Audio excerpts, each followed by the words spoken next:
Sejam bem-vindos ao canal. Neste vídeo vamos falar de limites de seções. Então vamos falar de limites de tipo quociente de um polinômio, em que é limite, mas temos quociente de que é de um polinômio, e que o g de x tem que ser diferente de zero, né? Por causa do domínio de existência. Ok, então não vou estar aqui a resolver limites, mas vou dar algumas dicas, né, para tirarmos conclusões precipitadas. Se estivermos no exame que é multi choice e não precisamos estar a seguir passos, mas sim achar a solução direta. Ok, a primeira dica diz o seguinte: se o grau do numerador for maior que o denominador, o limite é infinito.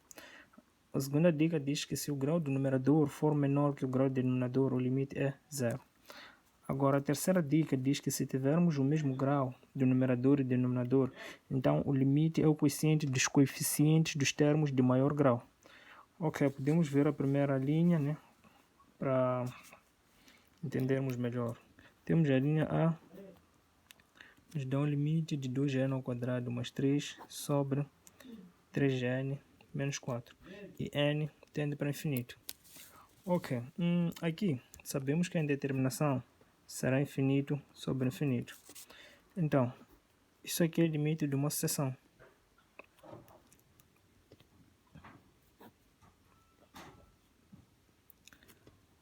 Então, aqui o que nós temos que saber de antemão são polinômios.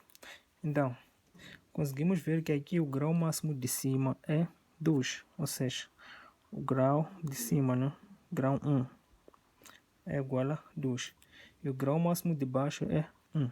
Então, o grau 2, né, é 1. Então, significa que aqui o grau máximo de cima é maior que o grau máximo de baixo. Então, estamos numa dessas três dicas aqui. O que interessa é descobrir qual delas. Ok, a primeira diz que se o grau do numerador for maior que o do denominador, o limite é mais infinito. Então, o grau do numerador é maior que o grau do denominador. Ou seja, 2 é maior que 1. Então, o limite dá-nos infinito. Depois temos a linha C, né? Podemos fazer a linha C. Nos dão aí limite de 2n elevado a 4 mais n ao cubo sobre n ao quadrado mais 5n elevado a 4. Ok, nós sabemos que a indeterminação é infinito sobre infinito, está claro.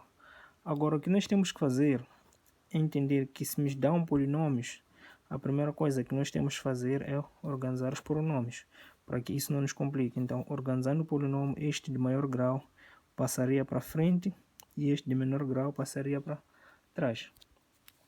Então, temos que tentar descobrir em qual dos casos estamos. O grau máximo aqui é 4, né? Grau desse de cima, grau 1 é 4. E o grau máximo é 4 aqui também. Grau 2 também é 4. Ok, então se formos a ver, o grau máximo do polinômio de cima é o mesmo com o grau máximo do polinômio de baixo. Então estamos em um desses três casos aqui. Estaríamos neste caso aqui, em que se o numerador e o denominador tiverem o mesmo grau, né? O numerador e o denominador têm o mesmo grau, que é 4. Então o limite é o quociente né, dos coeficientes dos termos de maior grau. Ou seja, o limite, neste caso, são esses números aqui que multiplicam, né, o n que tem maior grau. Ou seja, é 2 sobre o que? Este número aqui que multiplica o n que tem maior grau, que é 5. Só isso, não precisamos estar a fazer cálculos. São dicas básicas que estou a dar aqui. Depois temos a linha D, nos dá limite de 6n ao cubo mais 4n ao quadrado mais n sobre 7n à quarta mais n ao quadrado mais 1. n tende a infinito. Ok, aqui, qual é o grau máximo do primeiro limite? O grau máximo do primeiro polinômio é 1.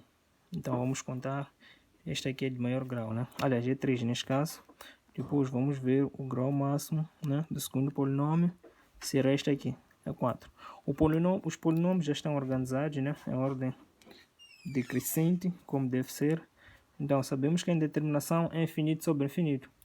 Ok, já que o grau máximo de cima, né, é maior que este é menor que este de baixo, então isso nos mete na segunda dica, que diz que se o grau do numerador for menor que o grau do denominador, o limite é 0. Significa que aqui teremos o quê? 0. Então já calculamos 3 limites em menos de 5 minutos. Obrigado pela sua atenção. Subscrevam-se no canal, partilhem. Até os próximos vídeos.